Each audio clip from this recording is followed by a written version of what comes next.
Take a pebble in your palm, feel its weight, feel its edges. That pebble is already a planet in miniature, a curled world of minerals cooled from ancient fire, smoothed by rivers you will never see. Hold it long enough and the mind begins its quiet habit of expansion. Where does the pebble end and the planet begin? Where does the planet end and the cosmos begin? The border is not a line, it is a hush, a breath, a question. Tonight we follow that question. We begin with the ground beneath our shoes. Earth, 8,000 miles across, a sphere the color of storms and wheat fields, of coral shoals and midnight snow. To walk its circumference would take a steady pair of legs several years if the oceans gave permission. Yet a commercial airliner, gliding at half the speed of sound, could trace the same circuit in a single long day. One day to circle the world. One heartbeat of the planet. Already the scale feels intimate, almost domestic. But intimacy is a matter of perspective. Rise a little higher. 380,000 kilometers above your outstretched hand, the moon drifts like a silver coin flung into the dusk. It looks close. Photographs make it seem a fingertip away. In truth, every human who ever lived could stand shoulder to shoulder on the moon's surface and still leave entire plains unshadowed. Place Earth beside its companion and the comparison becomes tender.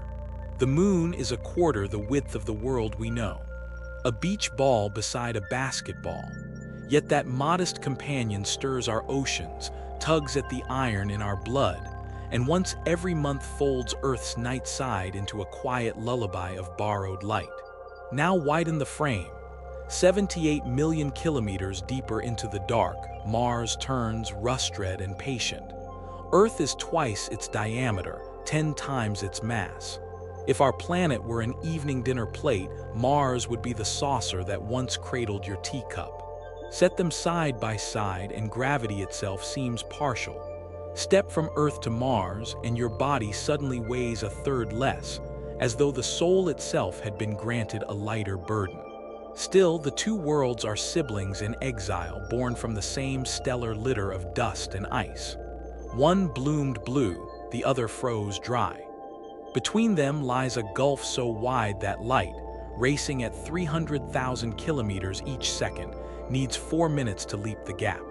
4 silent minutes, enough time to pour a coffee, forget the boiling kettle, and remember again. Yet even this is neighborhood gossip. The true ruler of the precinct waits at the center, the sun. A star so ordinary that catalog numbers barely bother to name it. But bring Earth beside its parent and the hierarchy turns brutal. 1 million Earths would fit inside the solar sphere. Imagine a cathedral large enough to swallow every mountain you have ever climbed. The sun could swallow the cathedral, the city, the continent, and still have room for the oceans to frolic in fire. Its core is a furnace that transmutes hydrogen into memories of hydrogen, forging helium and releasing, with each passing second, the energy of 4 million tons of vanished matter. 4 million tons, gone. Turned into the warmth that opens roses, the light that sharpens the edge of a child's cheekbone, the photons that carry this very sentence to the back of your eye. The sun gives away its body so lavishly that, by the time its gift reaches Earth, 8 minutes later, the intensity has thinned to a gentle caress. 1 kilowatt of brightness per square meter. Enough, just enough. A whisper of power tuned precisely for chlorophyll and vision. We orbit at 150 million kilometers. A distance so convenient that life mistakes it for destiny. But destiny is a moving target. The Earth's path is not a circle, it is an ellipse. In January, we tilt slightly closer, in July, we retreat.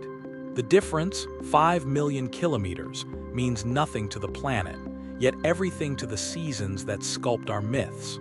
Hold those 5 million kilometers in your mind. They are the reason wheat ripens, the reason ice thickens, the reason ancient poets once feared the sun was abandoning them each winter. Scale again, 5 million kilometers is 13 trips to the moon, laid end to end.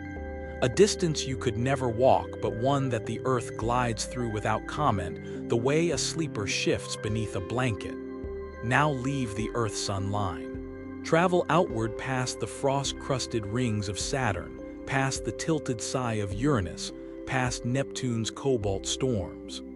5.5 hours after departure, at the speed of light, you reach a shell of ice and rock no wider than the United States.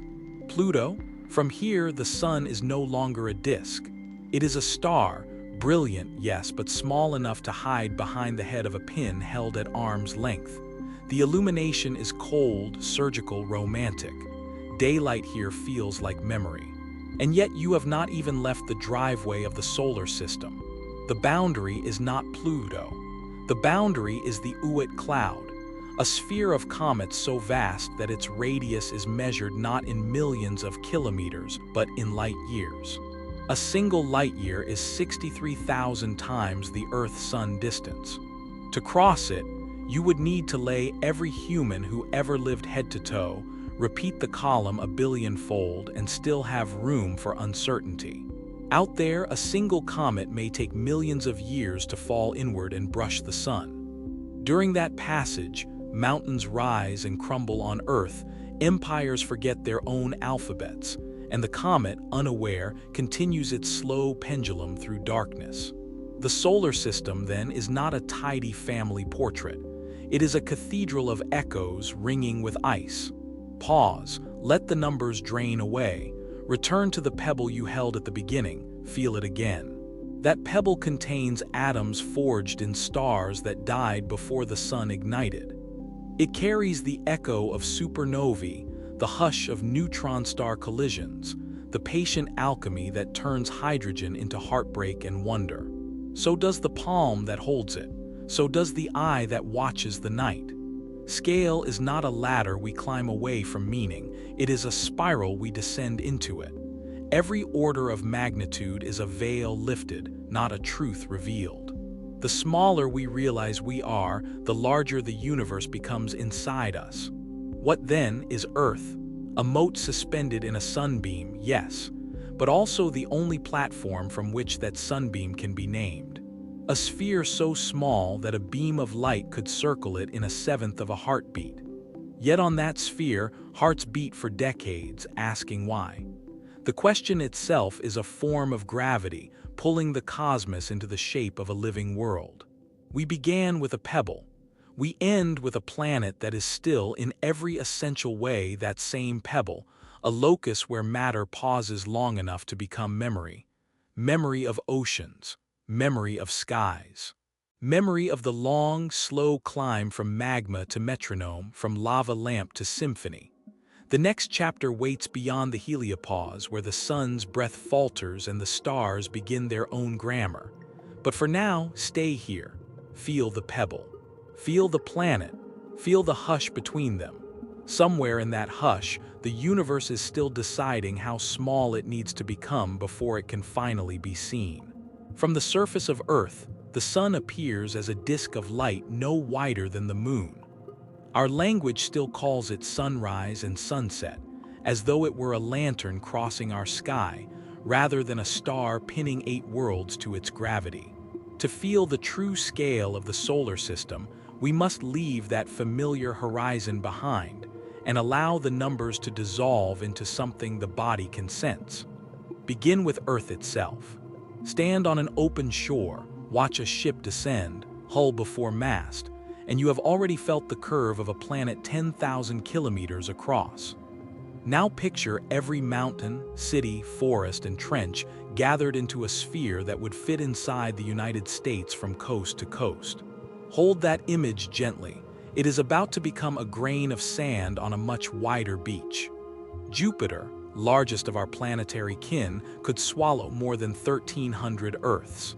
Its storm, the Great Red Spot, has raged since before the telescope was invented, a hurricane wider than our entire world.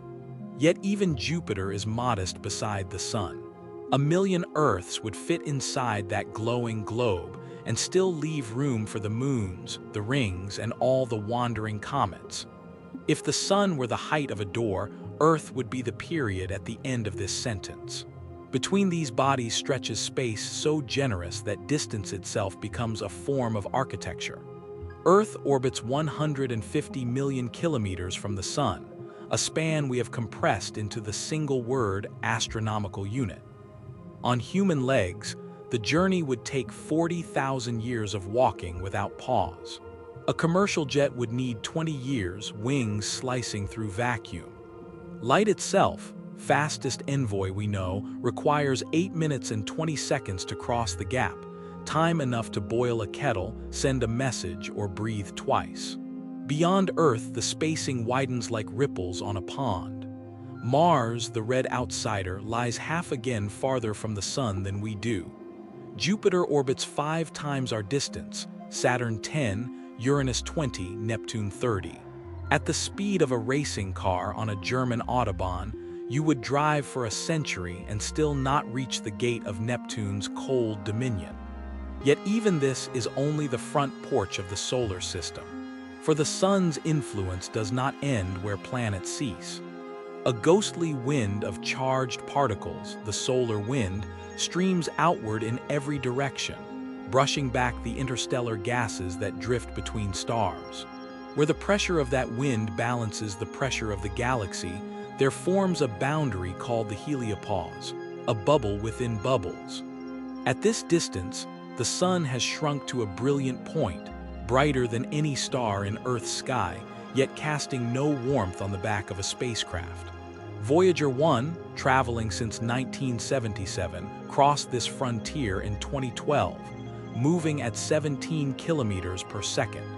It took 35 years to reach the edge of the Sun's breath. To hold these immensities in the mind, we borrow simpler frames. Imagine the Sun as a basketball in the center of a stadium. Earth becomes a sesame seed orbiting 20 meters away. Jupiter is a grape 30 meters farther, Saturn a pea another 40 meters on. Neptune, the most distant planet, drifts 200 meters from the basketball, somewhere beneath the stands. The heliosphere, the Sun's invisible shield, extends beyond the parking lot, the neighboring streets, the horizon. And the nearest star, another basketball somewhere across the Atlantic.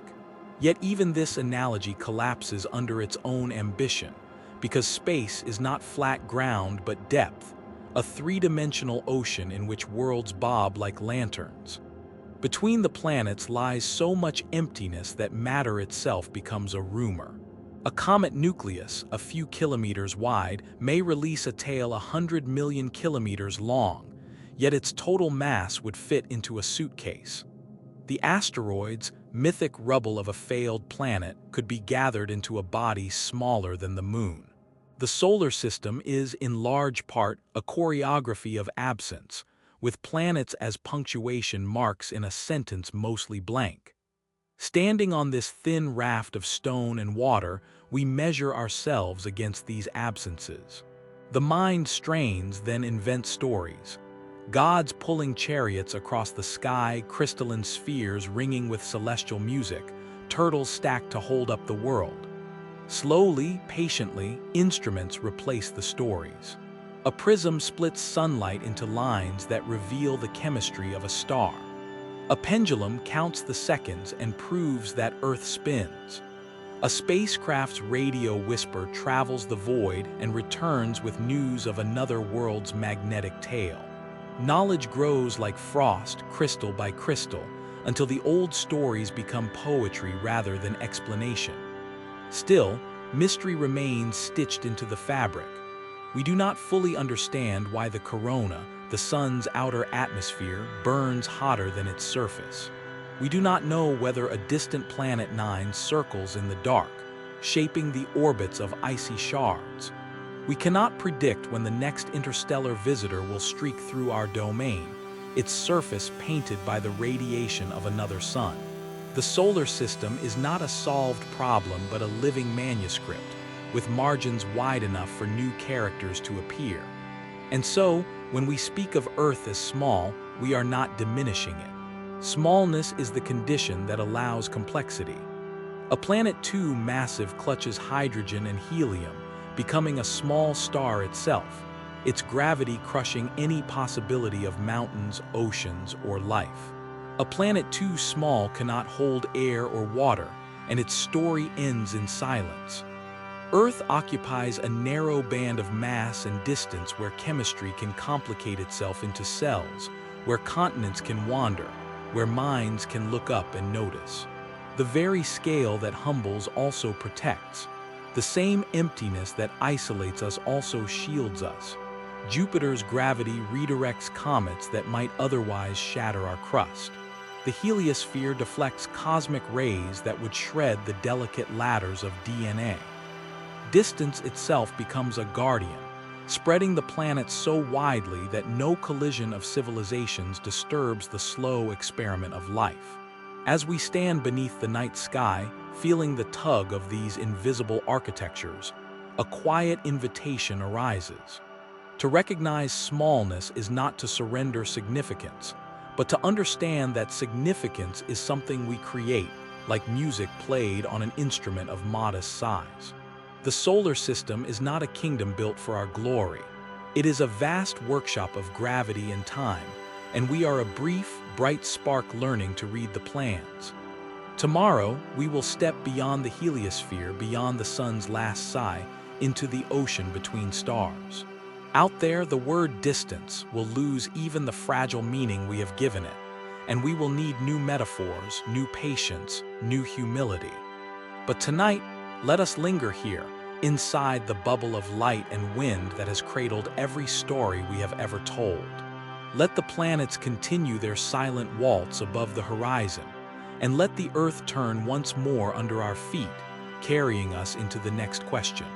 Leaving the planets behind, we drift outward, past the frosted edges of the Kuiper Belt, past the lonely orbits of Arrokoth and Pluto, until the sun itself shrinks to a bright mote amid a coal-black sea. From here, the Earth is no longer even a pixel. It is a memory carried by a beam of light that left our world 21 hours ago and is still traveling. We have not reached the stars, not yet. We have only reached the beginning of distance. To stand in the true scale of the cosmos, we must first let go of the comfort of kilometers and miles. They served us well for mapping continents and even for pacing off the span between Earth and Moon, but out here they collapse into meaningless strings of zeros. Instead, we measure with time itself, how far light can wander in a single Earth year. 1 light year, nearly 10 trillion kilometers, yet it sounds almost modest until we remember that the fastest craft humans have ever built would need 80,000 years to cross just one such span. Light is the unhurried courier of the universe, and every time we lift our eyes to the night sky, we are reading its old postcards. The nearest star that is not our own lies 4 such postcards away. Proxima Centauri, a red ember so dim it cannot be seen without a telescope, keeps a slow vigil around a double sun we call Alpha Centauri. Together they form a triplet, bound by gravity in a stately dance that will last longer than the Earth itself. From Proxima's vantage, the sun would also be just another star in an alien sky, a yellow G-dwarf twinkling in the constellation we might call the Water Serpent, had we been born on a planet circling that distant flare. Yet 4 light-years is still a distance that defeats intuition. Imagine a scale model in which the sun is a blood cell-sized grain of sand sitting on the goal line of a football pitch. Earth is a mote of dust 1 centimeter away. On this same model, Proxima rests another 300 kilometers off, far enough to place it in a neighboring city. Between the grains, nothing. No air, no sound, only the vacuum's absolute hush and the rare, silent passage of a photon or two. It is emptiness so complete that the mind, seeking something to grasp, returns to itself, and to the fragile community of worlds it temporarily inhabits. Still, Proxima is practically a neighbor compared to the true deserts that yawn between star and star across the spiral arms. Sirius, the brightest jewel in our winter sky, lies twice as far, Vega, twice again. And the Pleiades cluster, that delicate swarm riding the shoulder of Taurus, is more than 400 light-years away. Each distance is a sentence in a story written in fire and silence, and the pages are turning too slowly for any single lifetime to read even a paragraph. We are not without company, though. Our sun drifts through a loose congregation of several thousand stars known as the local fluff, itself embedded in a larger, languid whirlpool called the local bubble, whose walls were blown open by ancient supernovae long before our ancestors walked upright. These stellar associations are gossamer, their members separated by still unimaginable gulfs, yet they share a common motion through the galaxy, like distant relatives who, though they rarely visit, still sign the same ledger of blood. At the frontier of our sun's gravitational influence lies the Oort cloud, a spherical ocean of comets whose inner edge begins perhaps 1,000 times farther from the sun than Pluto, and whose outer edge may stretch halfway to Proxima. Out there, a single revolution around the sun can take 30 million years. A comet falling from that rim began its journey when the reign of dinosaurs was young, and it will return when the continents have rearranged themselves beyond recognition. The cloud is so tenuous that two comets may sail past one another without ever knowing they share the same sky. Yet it is thick with memory, each icy nucleus a relic of the sun's birth cluster, preserved at the edge of night. Between those cometary outposts and the next star, the void is not merely empty but eerily still. Interstellar space contains fewer atoms in a volume the size of Earth than the best laboratory vacuums we can contrive, and each atom is a refugee from some earlier star, cast adrift by the blast of its death. Every breath you take carries a few such wanderers that once shimmered in the heart of Betelgeuse or glowed in the purple shroud of the Ring Nebula. We are, in part, the exhaled breath of extinct suns, and the distances that separate us from them are measured not only in kilometers, but in forgotten generations of asters that shone before the Earth had nights. Yet distance is also a timekeeper. When we look at Proxima, we see the light it released 4 years and 3 months ago. If a planet orbits that dim star, and if beings there build telescopes, they would see Earth as it was in the early months of 2020. Perhaps they would glimpse the reflected glow of our cities or the faint spectral fingerprint of free oxygen in our air, and wonder whether someone here is also looking back. The conversation across such a gulf would be stately, each question followed by an 8-year pause for courtesy. It is a dialogue better suited to trees than to restless animals who live in the urgency of decades. Still, the possibility remains that thought, like light, can travel. A radio whisper, thinner than a sigh, could cross the gap in 4 years. We have already broadcast our songs into the dark, greetings in 55 languages, the sound of laughter, the cadence of a Brandenburg concerto. Those signals are now farther from us than Pluto, racing outward at the speed of light, but they will not reach Proxima for another 3 years. When they do, they will be faint as moonlight on a butterfly's wing and thinning. The sphere of our voices expands, yet the volume of space expands faster, so that every echo is diluted toward silence. Perhaps another civilization has done the same, and their own accidental aria is passing through our planet right now, a ghost tremor in the wires of a forgotten radio set, unnoticed in the static of a lightning storm. We stand, then, at a curious threshold. We have mapped the orbits of planets, weighed the sun, and sent our machines beyond the heliopause into the sheer ocean of the interstellar medium. We have even captured a few atoms of the wind that blows between the stars and brought them home to Earth. Yet we have not walked the red deserts of Proxima's putative world, nor tasted the snows that might fall beneath the twin suns of Alpha Centauri. The fastest of our handiwork, Voyager 1, will pass within 2 light-years of a star called AC plus 793888 in another 40,000 years, still drifting, still whispering its data in a language we may no longer speak. By then, the pyramids will have worn to dust, and the continents themselves may have merged into a single, unfamiliar supercontinent. The spacecraft will still be intact, a small, patient ambassador carrying golden instructions for playing its message, though no one may remain to listen. What does it mean to live on a planet so small that its entire history could be swallowed by the blink of a star? Perhaps it means that every kindness, every handwritten letter, every child's first glimpse of the Milky Way is a defiant candle held up against an enormous darkness. The distances do not render these things insignificant.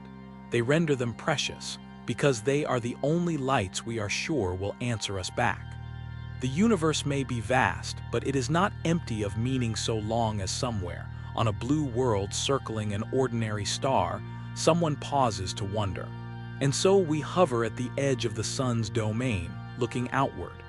Ahead, the stars are strewn like seeds across the black loam of space, each a potential harbor for worlds we have not yet imagined. Behind us, the sun has become just another star, its warmth a memory carried by the photons on our backs. We sense that the story is larger than we suspected, larger even than the beautiful architecture of orbits and light years can contain. Somewhere beyond Proxima, beyond the Centauri stars, beyond the glittering veils of the Southern Cross, the universe is preparing its next revelation. We have only to keep traveling, keep asking, keep listening in the dark. The night sky above our cities is only a shredded remnant of the vista our ancestors knew. Street lamps and neon signs have stolen most of the stars, yet even in the deepest desert, where darkness pools like ink, we see merely a fraction of what surrounds us. Every glimmer overhead, every faint flicker, is a neighbor located inside the same colossal wheel of stars we call the Milky Way. We do not gaze upon it from outside. We are embedded within, riding a clump of rock orbiting an ordinary star, itself drifting through a quiet spiral arm. To feel the true scale of that journey, we must first step back, at least in imagination, until the entire galaxy is spread before us like a luminous storm frozen in mid-swirl. Allow yourself to rise. Leave the rooftop, leave the atmosphere, leave the planets behind. From beyond Neptune, the sun shrinks to a bright mote, yet still the Milky Way dominates half the sky, a river of milk as old as thought. Keep rising. A few light years out, the solar system is a scattered handful of dust.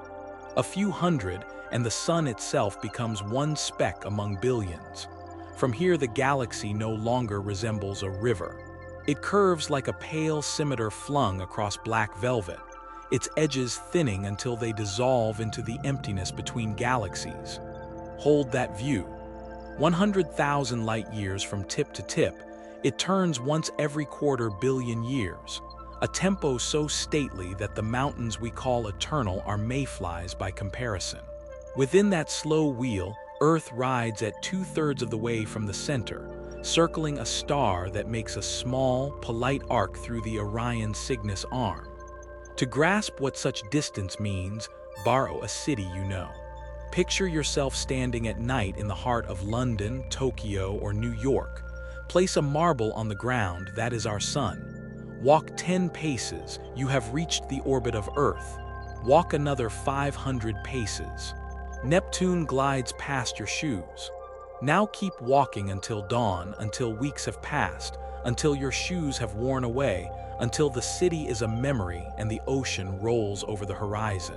When you have crossed the breadth of a continent, you have traveled roughly the distance light crosses in 1 year. To span the Milky Way, you must encircle Earth itself 250 times. All that space, and yet every atom in your body was forged inside this single galaxy, stitched by stars that never left the spiral. Consider the numbers, not as mathematics, but as a story of plenitude. 250 billion stars, perhaps 400 billion.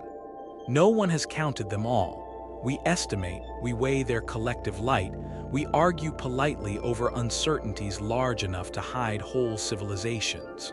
If each star were a single heartbeat, the galaxy would thrum for 10,000 years without pause. Yet even that vast host fills only a fraction of the volume. On average, stars are separated by so much emptiness that if the sun were a tennis ball floating in Edinburgh, its nearest twin would sit past the moon. The galaxy is a sparse forest in which light itself takes years to leap from trunk to trunk. Where, then, do we place ourselves inside this forest? Draw a line from the galactic center to the rim. We sit a little more than halfway out, in a minor spiral arm whose name few people learn. The Orion Cygnus arm is not even a full branch. It is a spur, a fold of gas and young stars caught between two grander arms that blaze with blue giants. From here, the galactic center lies buried behind dust clouds thick as smoke, so dense that only infrared eyes can peer through. In that hidden heart, stars swarm so tightly that night would be brighter than day. A region no larger than our solar system contains a mass of 4 million suns collapsed into a single, voracious pit of gravity. We orbit that pit at 200 kilometers every second, yet so great is the distance that one circuit takes 250 million years. The dinosaurs saw a different sky on the opposite side of that wheel. The Earth has spun around only 20 times since the galaxy began. Because we ride the quiet outskirts, catastrophes are rare. Stars here have room to breathe. Planets find stable zones where water can linger as liquid. Chemistry has time to grow intricate, to tangle into molecules capable of wondering what they are. Had Earth formed nearer the hub, where stellar winds howl and supernovae bloom like deadly flowers, life might have been scoured away before thumbs learned to grip tools. Had we drifted beyond the visible disk, in the halo of ancient suns, the nights would be darker, the heavy elements scarce, and mountains of chemistry might never have climbed toward eyes that can look back. Our address is not grand, yet it is clement, and that is enough for reflection. Still, the mind keeps reaching. Try to feel the galaxy as a living creature. Its arms are not solid. They are patterns of brightness, waves that compress gas and trigger births of suns. They ripple because the galaxy spins differentially, inner regions faster, outer slower, until magnetic fields and gravity braid themselves into spirals. We ride one of those waves, surfing a density crest where hydrogen clouds crash and ignite. Every atom of oxygen in your lungs cycled through such clouds, through stellar furnaces, through explosions that scattered ash across parsecs of night. The calcium in your bones, the iron that colors blood, the phosphorus that sparks thought, all of it has arrived here after a pilgrimage measured in thousands of orbits around this wheel. You are not simply inside the Milky Way. You are a braid of it, a temporary constellation of its atoms learning how to name constellations. Pause now. Let silence stretch like dark matter between thoughts.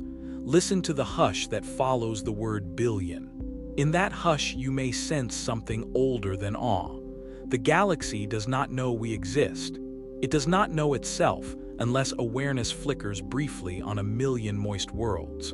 Yet the sight of it, whether through a backyard telescope or the retouched vistas of orbiting observatories, stirs something close to homesickness. We recognize the spiral even though we have never stepped beyond it. Perhaps memory is encoded in the carbon that links us across time. Perhaps beauty is simply the pattern we were shaped to perceive. Either way, when we tilt our heads toward the summer triangle, we are returning, like salmon turning against the current of a river made of distance. And remember, the Milky Way is only one. Beyond its halo, beyond its rivers of sparse starlight, other wheels turn in the dark, some larger, some distorted by ancient collisions. The Andromeda Galaxy, twice the span, is falling toward us through a gulf so wide that space itself is stretching beneath its feet. In 4 billion years their rims will touch, and spiral arms will shred into star streams that paint new constellations across the sky. By then Earth may have lost its oceans, or life may have taken other shapes, or consciousness may have scattered into forms we cannot yet imagine. Yet the atoms that once learned to wonder will still be there, caught in the gravitational embrace of something vaster than either galaxy alone. So when you next find yourself beneath a clean sky, raise your hand. The darkness between stars is not empty, it is filled with the light you have not yet absorbed. Each photon departed its birthplace centuries ago, yet it arrives at the back of your eye carrying news of furnaces you will never touch. That is the closest we come to touching the galaxy entire. A rain of ancient light, silent, patient, waiting for a mind to notice. Notice. Let the numbers dissolve into simple presence. You are here, on a mote suspended in a sunbeam, itself suspended in a wheel of suns, itself drifting through an ocean of wheels. Hold that thought until the chill of the night air reminds you that you are alive, that lungs built from exploded stars can still draw breath, that eyes made of stellar ash can still fill with tears at the beauty of something too large to hold and too intimate to escape. The galaxy turns, and we turn with it, not at the center, yet not at the edge of meaning. Somewhere between the core where stars are born in fire and the rim where they wander in loneliness, we have found a temperate corridor in which questions can ripen. Keep listening. The story does not end at the borders of this spiral. Beyond the Milky Way lies a gulf so profound that even language must be reinvented to cross it. But that is a journey for another breath, another night, another turning of the wheel. Imagine leaving the Milky Way.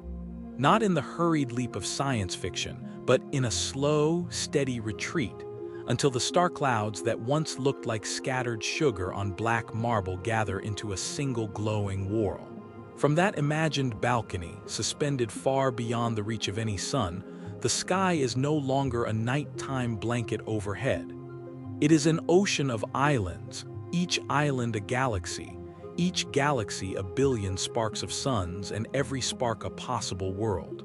We begin with the nearest island, Andromeda, a name that has drifted across human tongues for 1,000 years, yet still sounds like a promise. She sits so quietly in the autumn sky that a casual glance would never betray her motion. But she is falling toward us silently at 100 kilometers every second. Hold your breath for a heartbeat, and Andromeda has slid another 300 kilometers closer. In the hush between two thoughts, she devours a distance greater than the span from Earth to the Moon. Still, she will not arrive for 4 billion years. Such is the patience of galaxies. To reach her today, we would need to travel light's ancient highway for 2.5 million years. Imagine a beam of light, the fastest courier we know, crossing that gulf without rest. When it finally brushes Andromeda's rim, the Earth it left behind has changed beyond recognition. Continents have ground into new shapes. Mountain ranges have risen and crumbled to dust. Multiple branches of the human story may have flickered and ended or bloomed into forms we cannot guess. Yet the light itself, journeying at the universe's speed limit, has only just arrived. Still, Andromeda is our neighbor. In the census of galaxies, she lives on the same quiet cul-de-sac. Together with the Milky Way, she anchors a loose gathering known as the local group, a gravitationally bound family numbering more than 80 members. Most are dwarf galaxies, shy collections of a few million stars that orbit the two giants like children around patient parents. Their names sound like forgotten lullabies: Sculptor, Fornax, Carina, Leo 1. Each is a relic, a fragment of the early universe that survived because it wandered too close to surrender its identity, yet not close enough to be torn apart. The entire household stretches across roughly 10 million light-years, a number too large to taste, so let us shrink it. If the Milky Way were a glowing coin the size of a euro or a quarter, Andromeda would be another coin held at arm's length across a small study. The smaller dwarfs would be grains of sand drifting in the air between. Step back until the two coins can be covered by the span of your outstretched hand, and you have mapped, in miniature, the local group. 10 million light-years reduced to a meter of quiet space. Yet inside that handspan, a trillion suns burn. Gravity is the quiet landlord here. It does not shout like starlight, it simply remembers. Every kilogram of gas, every star, every drifting planet tugs gently on its neighbors. Out in the cosmic wilderness, beyond the group's edge, expansion pulls galaxies apart like dots painted on inflating balloon skin. But here, inside this fragile bubble, gravity has won a local victory. The galaxies are not flying away from one another. They orbit, slowly, ponderously, on trajectories that take billions of years to complete. Their paths are stately spirals, like dancers moving underwater, never quite touching, always aware of the other's presence. Stand on an imagined world inside one of these dwarf galaxies, and the Milky Way would not appear as a band of hazy light. It would be a swollen lantern filling half the sky, its center a dense bulb of old yellow stars. Night would never be fully dark. You would read by the glow of a billion alien suns. And if you waited long enough for mountains to rise and fall like breath, the lantern would grow larger, brighter, until your own galaxy began to stretch and distort, pulled into streamers of stars. Such is the future of our own Milky Way, mirrored in the eyes of another. We speak of these distances as if we could cross them, yet our fastest craft would need 10 times the age of the universe to crawl to Andromeda on chemical fire. So we travel instead by thought. We send light and radio, particle and prediction. We build cathedrals of glass and silicon that sit on mountaintops, catching ancient photons in silvered mirrors. Each photon is a postcard mailed before the first cell ever divided on Earth. We read these cards patiently and reconstruct the story of our neighborhood.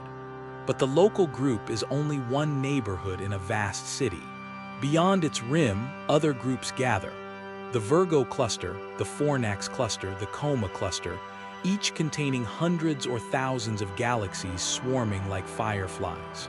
Step farther back and the clusters braid into filaments, walls, and voids, the foamy architecture of the cosmos. Yet even here, among these looming superclusters, the local group remains special to us.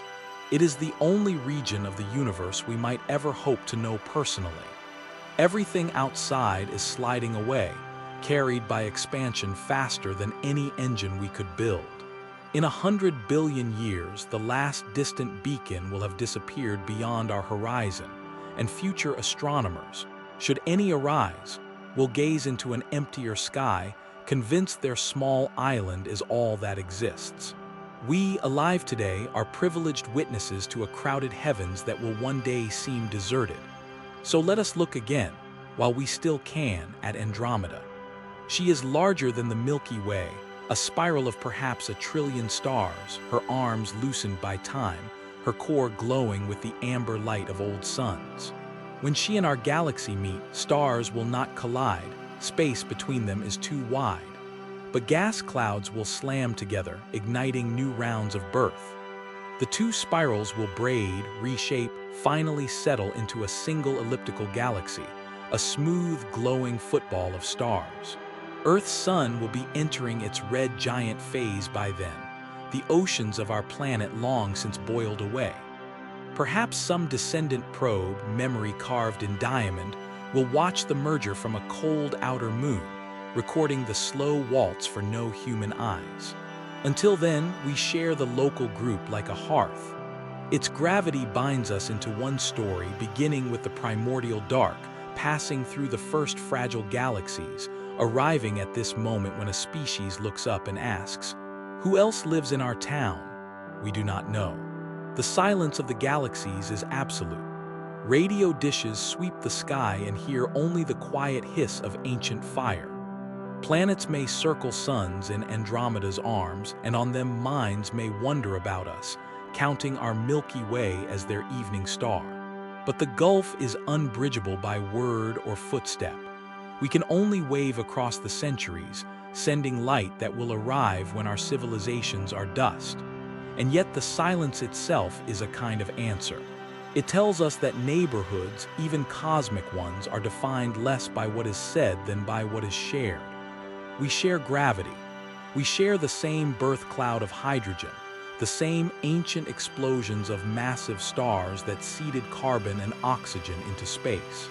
We share the same darkness between the islands, the same ancient light that travels without purpose or haste.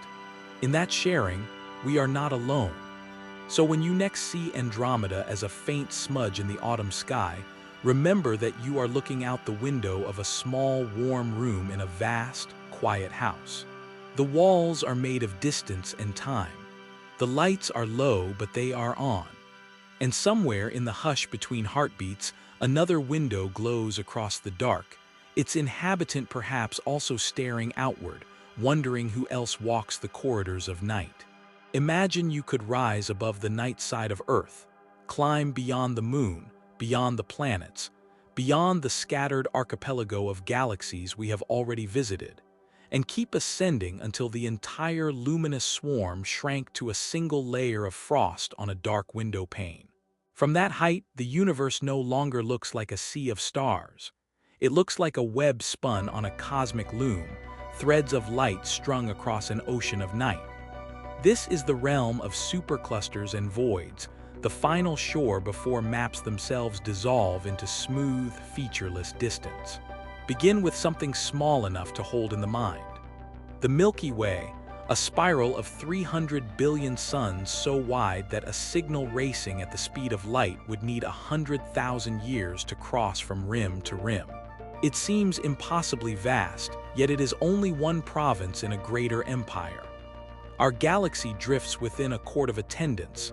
M31, the Andromeda Spiral, the Magellanic Clouds, a few dozen lesser companions, gravitationally bound into what we call the local group. Already the scale has leapt from starlight to history, because the light we see from Andromeda left when our ancestors first chipped flint on the African savanna. Now step back once more. The local group itself is a modest suburb within a metropolis known as the Virgo supercluster, a lattice of galaxy groups stretching across 100 million light-years. If the Milky Way were the size of a dinner plate, the Virgo supercluster would sprawl wider than the continental United States, an airy scaffolding where each glittering galaxy is less like a building and more like a single dust mote caught in a sunbeam. Gravity governs this architecture, yet not in the blunt way it holds a planet to a star. Here, over eons, the gentlest of tugs have amplified the smallest overdensities, regions where the primordial cosmos was slightly more crowded than average, into sheets and filaments that gleam like frost on a spider's thread. Travel along one of those threads and you will pass through clusters where galaxies swarm like fireflies caught in a bottle, their gas heated to 1,000,000 degrees, their central black holes flickering like signal lamps. Then, without warning, the thread thins, the galaxies thin, and you find yourself sliding into a region where nothing luminous interrupts the dark. These are the cosmic voids, gulfs of emptiness so wide that whole constellations of galaxies could be dropped inside and vanish without trace. A void 100 million light-years across is not perfectly empty. Some wisps of hydrogen drift there, perhaps the odd rogue star. But compared with the bright filaments, it is a desert whose silence has lasted since the universe was half its present age. Stand at the heart of such a void and look outward. In every direction, the sky would be almost pitch, save for a faint, grainy glow on the horizon, the blurred light of galaxies so distant their photons have traveled since the sun itself was coalescing from gas. You would be alone in a darkness deeper than any night Earth can offer, yet even here the geometry of the cosmos is at work. The void is not a hole punched into the universe, it is a bubble inflated by it. While gravity pulled matter into threads, the regions between them were stretched thin, like dough rising around raisins. What feels like abandonment is merely the countermold of structure, the negative space that defines the positive. Return to the filament and follow it farther. After the Virgo supercluster, you encounter other glittering nodes. Hydra Centaurus, Pavo Indus, long necklaces of galaxies whose names we speak as if they were countries on a map. Together they form the Laniakea supercluster, a name that means immeasurable heaven in Hawaiian, and the poetry is earned. Laniakea contains 100,000 large galaxies, spans 500 million light-years, and drifts like a luminous jellyfish through the cosmic ocean. Yet even Laniakea is only one basin in a mountain range of basins. Beyond it, the web continues, filaments braiding into thicker cables, voids widening into darker seas until the eye, if eye could still see, finds no largest structure, only a fractal repetition whose scale is limited not by physics but by the age of the universe itself. Consider the numbers, but only long enough to feel their weight. A supercluster may contain mass equivalent to a quadrillion suns, yet if you spread that mass across its volume, the density falls to a few atoms per cubic meter, less than the vacuum we can manufacture inside a laboratory on Earth. The universe is built from almost nothing, arranged so delicately that a child's breath contains more actual material than a region a million light-years wide. And yet from this near-void emerge clusters colliding with the energy of a trillion atomic bombs, radio lobes inflating like balloons wider than entire galaxies, and the slow, majestic whirl of gravitationally bound continents of light. How does such grandeur arise from such poverty of substance? The answer lies in time, the quiet sculptor.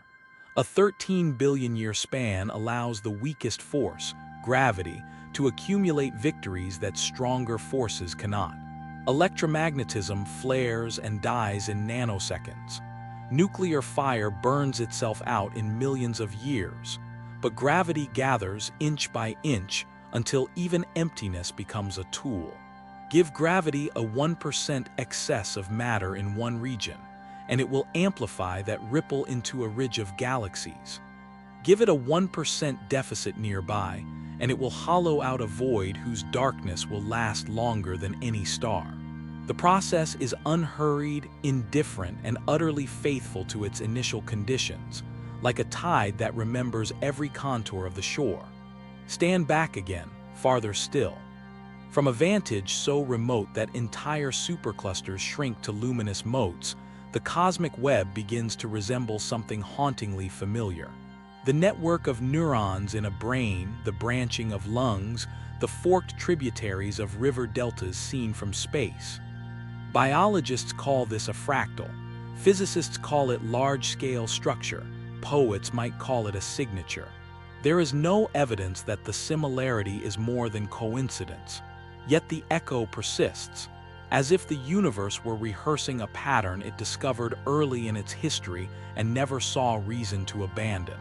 Matter wishes to flow, to branch, to divide and rejoin, whether it is water carving a continent or dark matter shaping the destiny of galaxies.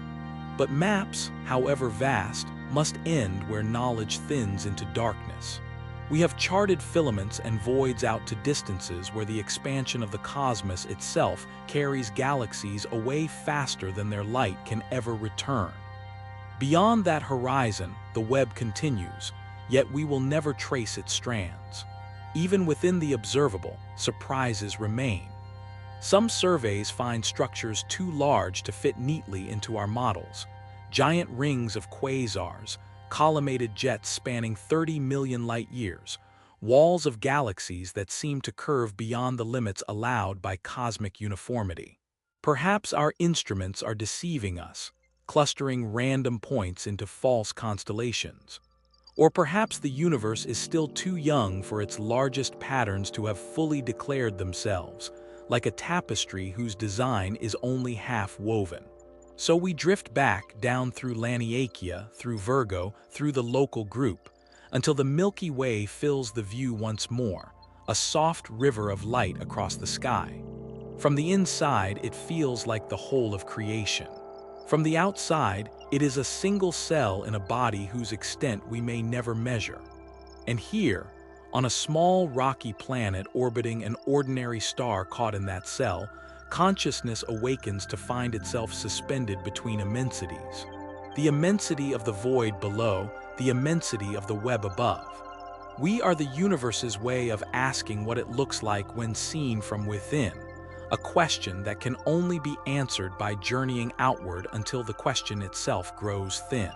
Yet every map is provisional. Tomorrow, deeper surveys may find that what we call a supercluster is merely a tributary feeding a still vaster stream. The voids may merge into oceans whose shores have not yet been named. And all the while, the expansion continues, gently but inexorably stretching the web, thinning the threads, dimming the light. In 100 billion years, an observer in some distant galaxy, should intelligence still exist, will look out upon a sky almost empty. The superclusters receded beyond the horizon, the cosmic web faded into a faint, untraceable mist. They will inhabit a quieter universe, one in which the very concept of a largest structure has become meaningless, and the memory of Laniakea will survive only in the equations of long-dead astronomers. We, by contrast, live in the age of structure when the map is still being drawn. Every filament we trace, every void we measure, is a line in the first draft of an atlas that may never be finished. And though we speak of scales and dimensions, what we are really charting is time. Time for gravity to gather, time for light to travel, time for minds to evolve upon a speck of carbon drifting between the threads. The web is not simply out there, it is also back through time, a fossil of the moments when darkness first learned to clothe itself in light. So we leave the cosmic web as we found it, immense, delicate, unfinished. Somewhere within its gauze, a galaxy turns once every 250 million years. Stars are born, planets coalesce, oceans open, and on at least one small world, a creature lifts its eyes to the night, sensing without knowing that the darkness between the stars is not emptiness, but distance. Distance shaped by gravity, distance filled with time. Distance that will carry us onward, past superclusters and voids, past the last filament, toward the edge where structure itself dissolves, and the universe becomes once again what it was at the beginning. A smooth, dark sea waiting for the first ripple to appear. Imagine standing on a quiet shore at night. The tide is breathing in and out. The stars overhead seem fixed, almost intimate, as though you could reach them by climbing a tall dune. Yet every visible point of light is a sun, and every sun is separated from you by a gulf no earthly journey could cross. Beyond those stars lies a deeper darkness, and within that darkness something unexpected. A horizon made not of water or land, but of time. Light has a speed. It is fast enough to circle our planet 7 times in a single second, yet it is still finite. The universe has an age, about 13,800 million years, so any light that left its source earlier than that has already streamed past us. The combined effect of these two facts, finite speed, finite time, creates a sphere in space. Inside the sphere, light has had enough time to arrive at Earth. Outside, it has not. This boundary is called the observable universe, and it is not a wall. It is simply the place where silence begins. Picture a soap bubble drifting in sunlight. The rainbow skin of the bubble is thin, fragile, temporary. The bubble seems to contain the whole world, yet it is only a pocket of air in a much larger room. Our observable universe is similar. A temporary pocket of visibility inside a far larger cosmos we may never map. The radius of that pocket, measured from Earth to the shimmering edge, is 46.5 billion light-years. The number sounds arbitrary, but it is exact, derived from the way space itself has expanded since the first instant of expansion. If you started counting one number each second, you would need to count for 1.5 million years to reach that many seconds. If you tried to walk the distance at a steady stride, each step 1 meter long, you would leave footprints that circled the Earth 1 trillion times before you ran out of space. Yet the observable universe is not empty. Within that sphere, astronomers estimate 2 trillion galaxies drift like snow in a globe. 2 trillion is a number the mind can state but cannot truly see. Imagine holding a single grain of sand at arm's length against the night sky. That grain covers a patch of darkness no larger than the tip of a pin. Within that patch, the Hubble Space Telescope counted thousands of galaxies, stacked in depth like layers in an archaeological dig. Multiply that tiny window across the entire dome of the sky, and the total count still falls short of 2 trillion. Each galaxy, in turn, holds hundreds of billions of stars. Many of those stars probably warm planets. Some of those planets may host oceans, clouds, perhaps even living things that look up and wonder. The sheer abundance is sobering because it pushes Earth to the very edge of significance. Let us shrink the cosmos until it fits inside the human hand.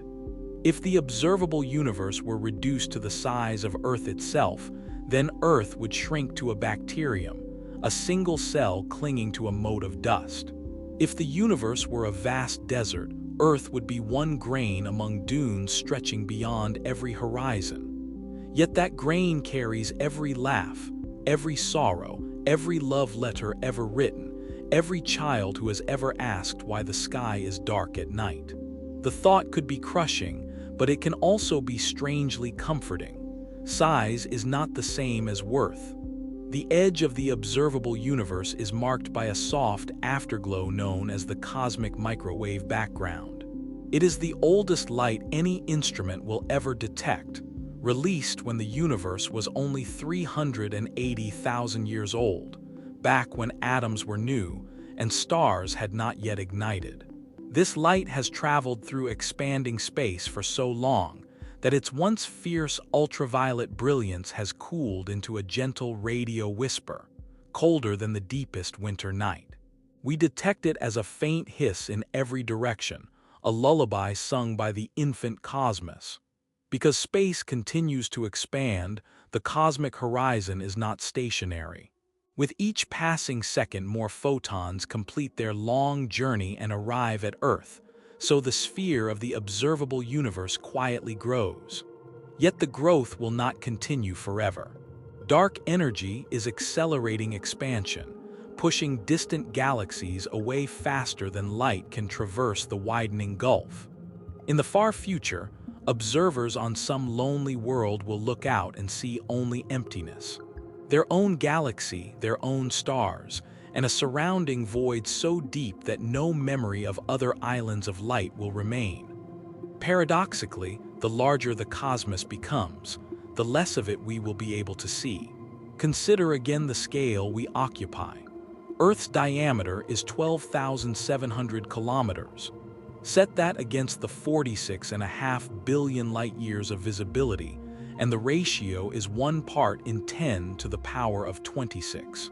A trillion Earths could be lined side by side and still not span the distance from here to the horizon. Yet without the tiny cradle of our planet, the horizon itself would have no meaning. Consciousness is the mirror in which the universe becomes visible to itself. Without eyes to collect photons, without minds to weave those photons into stories, the galaxies would still burn, the expansion would still accelerate, but no one would know.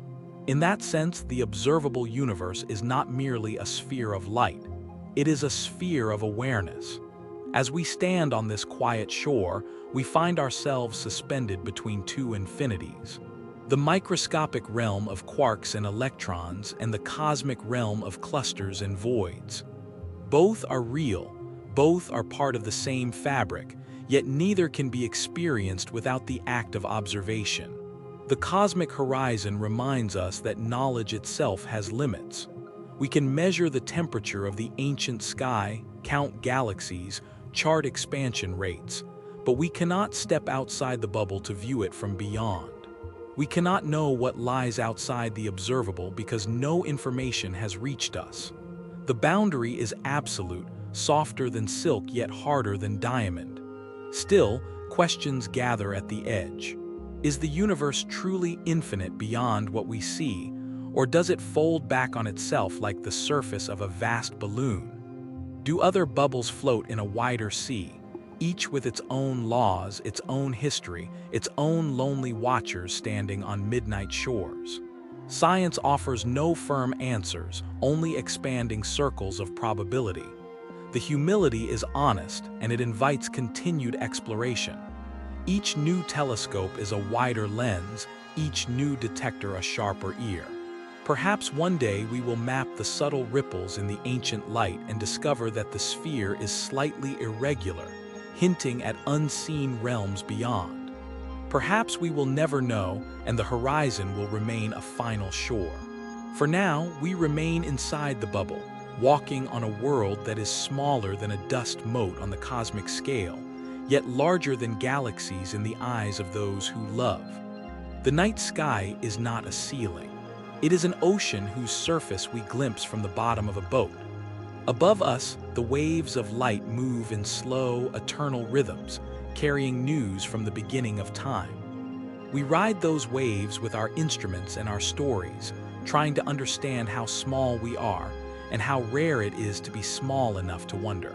Somewhere beyond the last galaxy recorded by our surveys, darkness gathers like evening tide. Somewhere inside a living cell on Earth, a strand of DNA replicates itself with perfect, faithful patience. Between these two extremes, the universe holds its breath, and we, briefly, hold it with them. Tomorrow the horizon will be a fraction of a light year wider. Tomorrow the ocean will lift another wave onto another shore. And we, watchers of light, will still be here, listening for the next whisper from the dark. Hold out your hand and look at the grain of salt resting on your fingertip. That tiny cube, barely visible, is about 0.5 millimeter across, small enough that a breath could send it tumbling.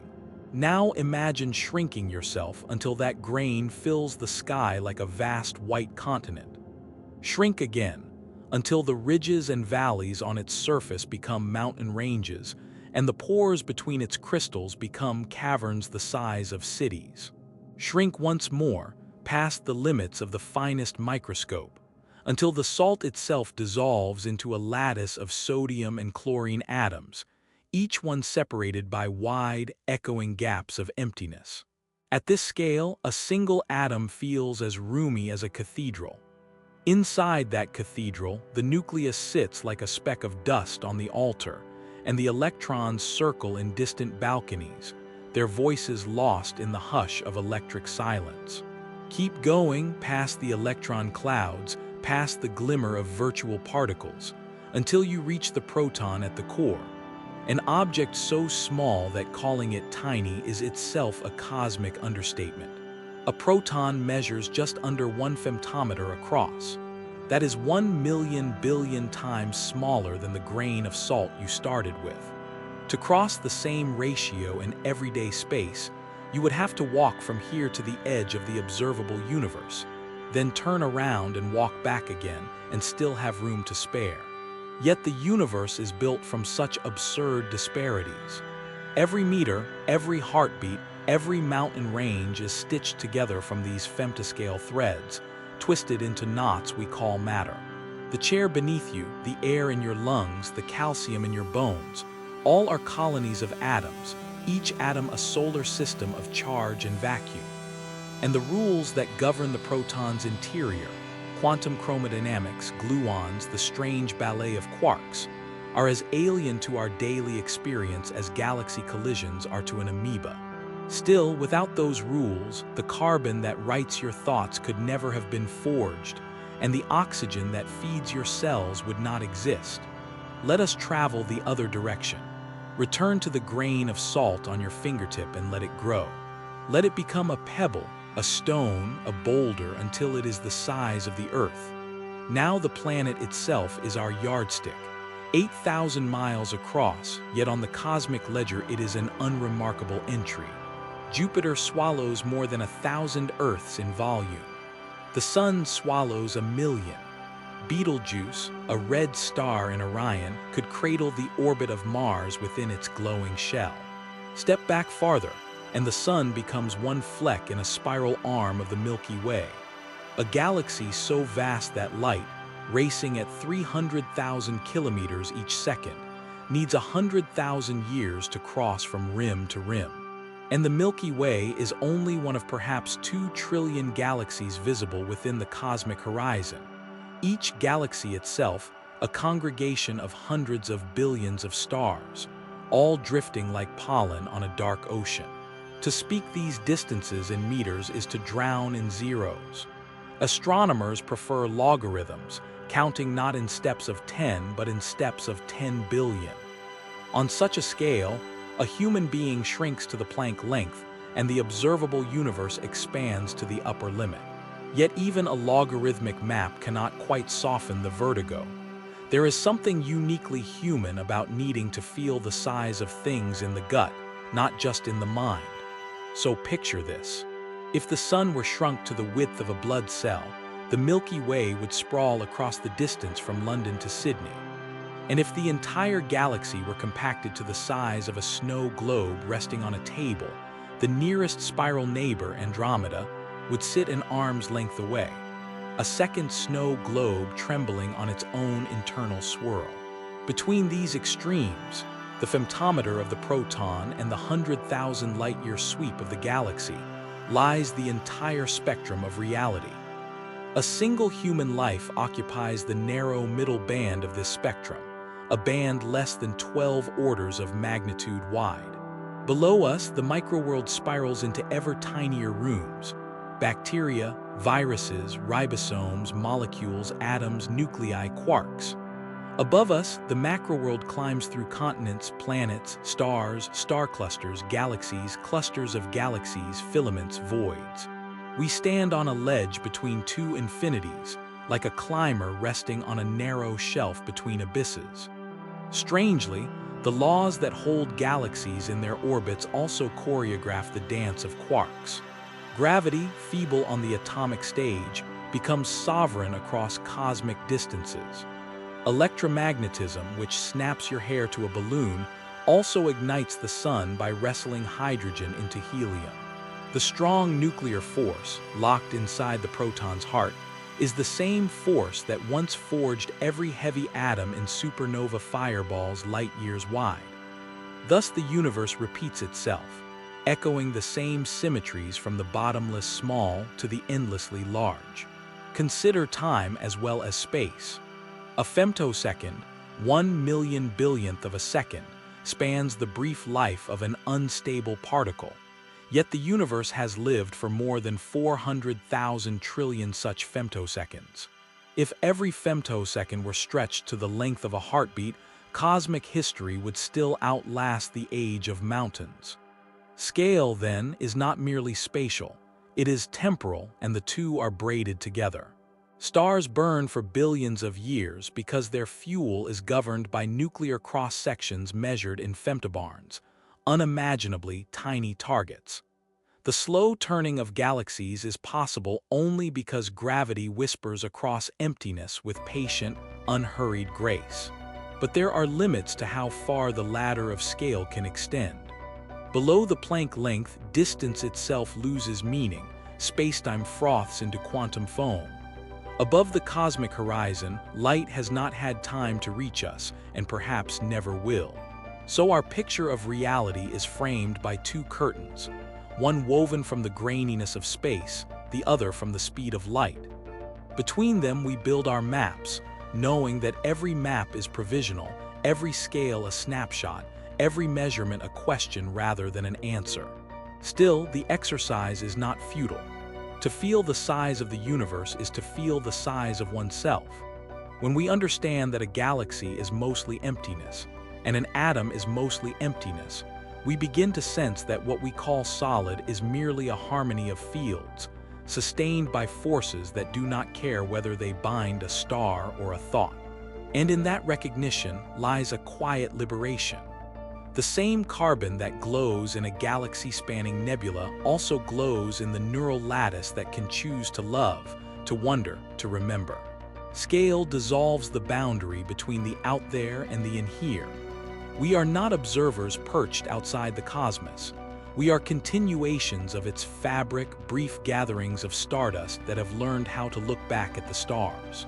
So the next time you stand beneath the night sky, let the distance enter you like slow breath.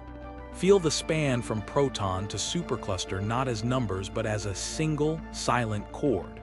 You are the interval between the notes. You are the pause in the music where the universe becomes aware of itself.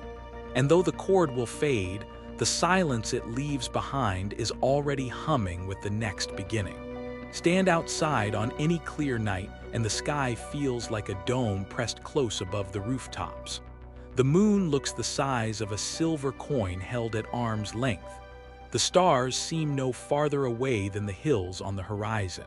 Even when we know abstractly that space is deep, the body insists otherwise.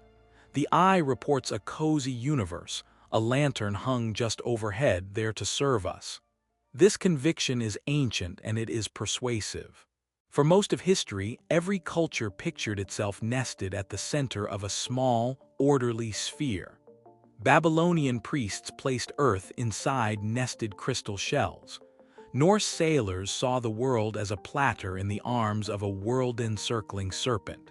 Medieval scholars set the planet unmoving while the heavens pivoted on a pivot. Each map was drawn at eye level, with the observer's town at the center and the margins drifting off into dragons.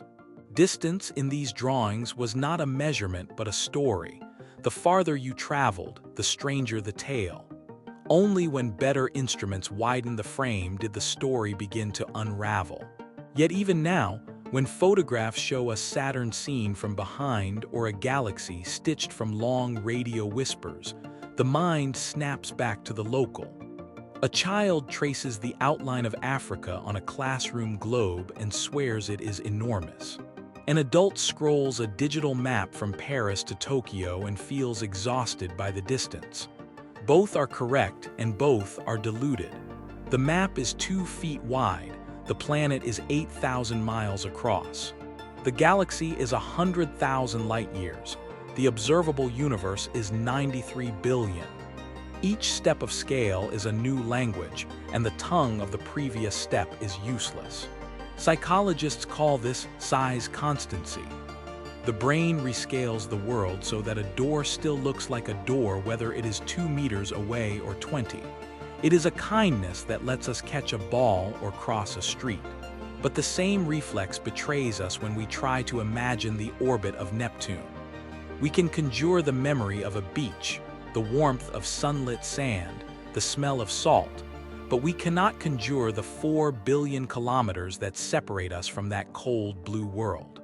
The number is obedient on paper, the distance is not obedient in the mind. So we domesticate the heavens. We call the Milky Way a city of stars, as if we could hop a tram and arrive at the edge by evening. We speak of the asteroid belt as though it were a crowded freeway, when in truth the average separation between rocks is millions of kilometers, a desert so empty that spacecraft pass through unharmed. Language shrinks what the senses cannot grasp. Without that shrinkage, conversation would stall. The price is complacency. We begin to believe that a thing we can name is a thing we have understood. Maps reinforce the illusion. Flatten the planet onto a page and Greenland swells until it rivals Africa. Shrink the solar system into a poster and the orbits nest like clockwork, planets elbow to elbow. The mind absorbs the picture, not the caption.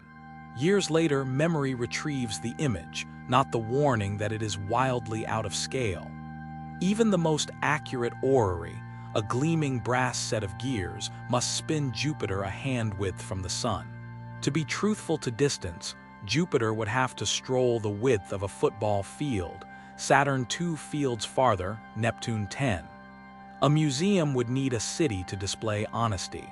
Curiously, the same brain that underestimates distance also overestimates importance. Psychologists call it the egocentric bias, and it is everywhere. Ask people to rank their driving skills and most place themselves in the top 10%. Ask them to estimate Earth's place in the cosmos, and they quietly assume the stage was built for this one planet. The Copernican principle has been textbook science for 5 centuries, yet it has not soaked into bone. Each sunrise still feels like a personal favor. Each storm still feels like a targeted rebuke. The body thinks in stories, and stories like protagonists. Visualizations can crack the shell, but only if they move slowly enough for wonder to leak through. A swift zoom from Earth to the Virgo cluster becomes a blur, a special effect. But linger on the moon for a breath, let silence pool, let the viewer notice that the Apollo lander would fit inside a modest bedroom. Then the vastness begins to bite. Scale models that force walking work even better. Spread the planets along a coastal path, a peppercorn for Earth, a walnut for Jupiter, a soccer ball for the Sun. By the time you reach Neptune, you have hiked an hour, feet sore, Atlantic wind in your ears. The body now knows what the mind could only recite, yet even this is only a rehearsal. The solar system is a pond, the galaxy is an ocean. To walk the distance to Proxima Centauri at the same scale you would need to circle Earth. To reach the center of the Milky Way, you would walk off the planet itself. At some point, the model breaks and the only remaining teacher is humility. Humility, however, is not the same as insignificance. A dust mote is small, but if it carries the first cells that will divide and dream, its size is irrelevant. The question is not whether Earth is large enough to matter. The question is whether any scale, large or small, can be assigned permanent value. A star 10 million times more massive than your home world is still, in the end, a temporary furnace. A planet you can span in a day's plane ride is, for the moment, the only place where love has a postal code. Perhaps importance is not a property of mass or volume, but of relationships sustained across time.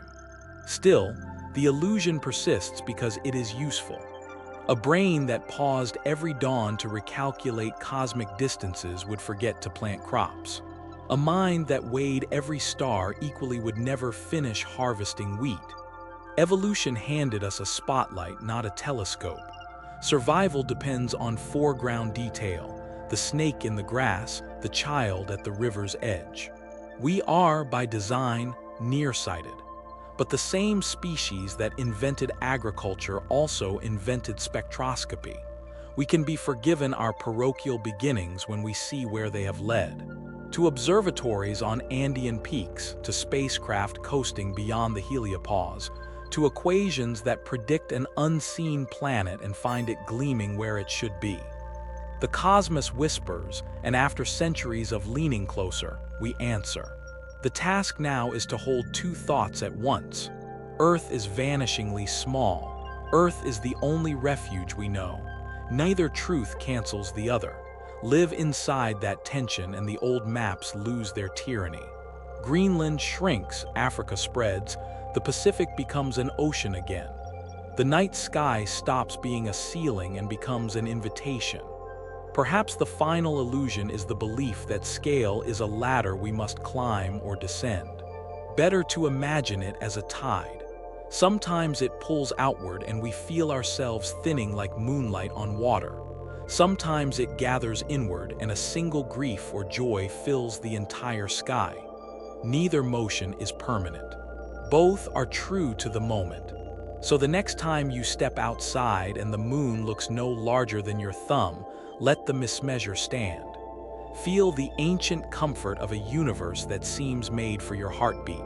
Then slowly trade the comfort for curiosity. Ask how many heartbeats would span the life of a star. Ask how many oceans would fit inside a comet's halo. Let the questions themselves expand the dome until it bursts, not in terror but in release. When the scale becomes too large to picture, notice what remains. The quiet, the night air, the sense that something vast is patiently watching while you learn to see. Hold that hush for as long as you can. Tomorrow the foreground will reclaim you. The coffee, the commute, the news that breaks like surf.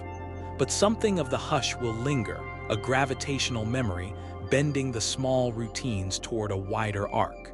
And when the night returns, you may find the coin-sized moon has grown. Not in reality, reality needs no adjustment, but in your willingness to accept the paradox, that a world can be both small enough to fit your eye and large enough to break your heart. From this vantage point, Earth is a mote of dust suspended in a sunbeam. A crescent of pale blue and white, no larger than a grain of sand held at arm's length against the cosmic dark. Everything we have known, every monarch and martyr, every child's first cry and every elder's last breath, occupies that faint smear of color. The photograph was taken in 1990, when Voyager 1 looked back from 6 billion kilometers away and reminded us how thoroughly alone and how utterly together we are. It is tempting, once the scale of the universe has been laid bare, to feel dwarfed into silence. Galaxies turn like slow whirlpools, each 100 billion suns, each sun 1,000,000 times the volume of Earth, and Earth itself no more than a droplet in the Pacific of space. Yet the lesson of the pale blue dot is not that we are insignificant, it is that significance must be measured in a different currency. No star ever tasted the salt of an ocean. No nebula ever heard music. No galaxy cluster ever wondered where it came from. Only here on this slipping mote have atoms arranged themselves into poems and telescopes. Still, the numbers bruise the mind. If the sun were shrunk to the size of a blood cell, the Milky Way would sprawl across the Atlantic Ocean, its spiral arms a froth of other blood cells, each carrying its own furnace. Shrink the galaxy itself to the size of that same blood cell, and the observable universe would be the size of Earth. Within that Earth-sized sphere, 1,000,000,000,000 other galaxies drift like plankton in midnight water. And yet, even that sphere is only what light has had time to reach us since the Big Bang.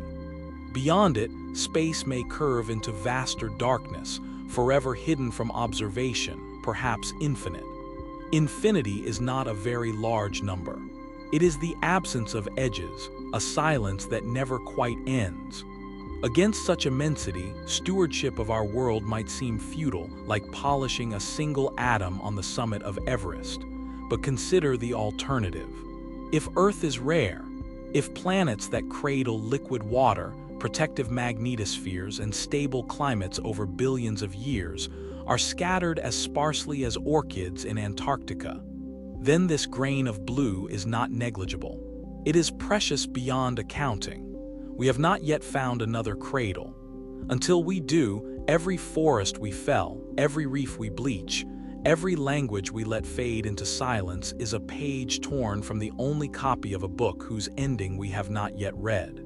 The universe does not hand out purpose, it offers material. Hydrogen, gravity, time. From these sparse ingredients, somewhere in the Orion arm, consciousness stirred and began to ask why. That asking is the quiet miracle. It travels no faster than the human voice, yet it can rove across centuries, carried in cuneiform tablets, parchment scrolls, radio whispers, and now in the mirrored gaze of telescopes that stare back toward the birth of light. We stand at the edge of 13 billion years of cosmic history, eyes suddenly open, trying to read the shadows on the cave wall before the fire burns out. There are questions we carry like heirlooms, polished by generations, still unanswered. Why does the vacuum weigh almost nothing, instead of the seething froth of energy predicted by our equations? What is the dark matter that herds galaxies like an invisible shepherd, brushing past ordinary matter without a shiver? Why does time march forward, when the laws of physics look the same whether run forward or backward? Will the expansion of space end in heat death? Or will the fabric of reality tear itself apart in a big rip? Or will the cosmos forget its current incarnation and rebound, phoenix-like, into another eon? Each question is a doorway, and we have only just begun to turn the handle. Meanwhile, the night sky continues to deepen. Galaxies already recede beyond the horizon of the observable, their light stretched so thin by cosmic expansion that no telescope will ever again catch their photons. We do not know how many sisters of Earth have vanished in this way, how many civilizations have watched their own stars slip behind the curtain, taking their stories with them. Perhaps intelligence elsewhere has faced the same vertigo, the realization that the stage is larger than any play, yet the play is all that gives the stage meaning. Perhaps they, too, have chosen to protect their fragile dot, knowing that every kindness is a small defiance against the dark. We are living in a slender window. For the first time in Earth's history, a species can foresee its own impact on planetary systems, and perhaps prevent the worst of it. For the first time, a species can sketch, however faintly, the trajectory of asteroids centuries in advance, can measure the carbon in every breath of atmosphere, can send robots across the void to taste the geysers of Enceladus and listen to the winds of Titan. If we protect this moment, if we keep that window open, future generations may stand on other worlds, looking back at the home star as we now look at distant campfires. They will carry with them not just genes and tools, but questions, the same questions that keep us awake under clear skies. Yet wonder is not a destination, it is a practice. A child balancing on tiptoe to see over a fence is rehearsing the same impulse that built the James Webb Space Telescope. Curiosity is loyalty to the unfinished sentence. It refuses to let the story end with "we are small," insists on adding, and yet we understand that we are small, which is an enormity in itself. A universe that notices itself, even fleetingly, is a universe that has begun to speak. We are its syllables shaped by gravity, exhaled by stars. So let the galaxies glide apart. Let the last star burn down to a cinder. Let the black holes evaporate in slow whispers of Hawking radiation. Long after the cosmos has gone quiet, the fact that a part of it once opened its eyes, once asked who else was out there, once sang itself lullabies in orbit around an ordinary yellow star, that fact cannot be erased.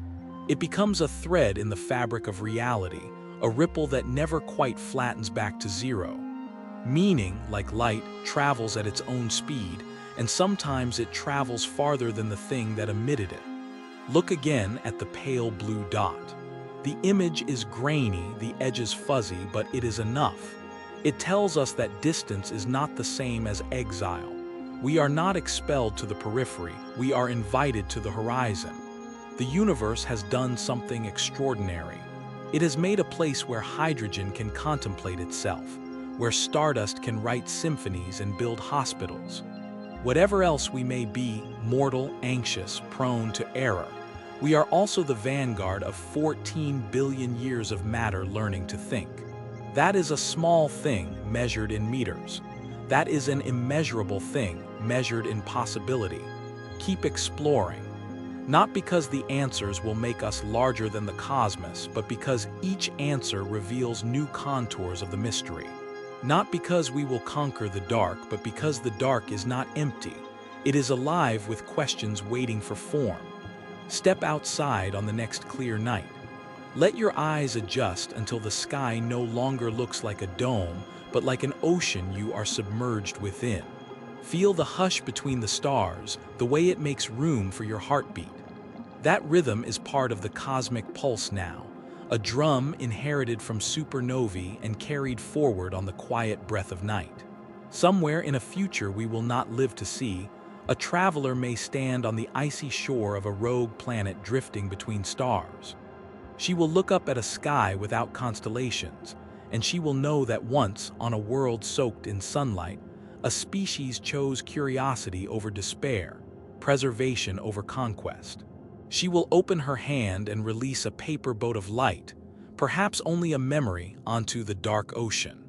It will glide outward, a pale blue ember, carrying the message that we were here, that we tried, that we kept looking even when the looking humbled us. And in that moment, the scale of the universe will not feel like a verdict. It will feel like an invitation, open-ended, gently echoing, keep going. The story is still being written.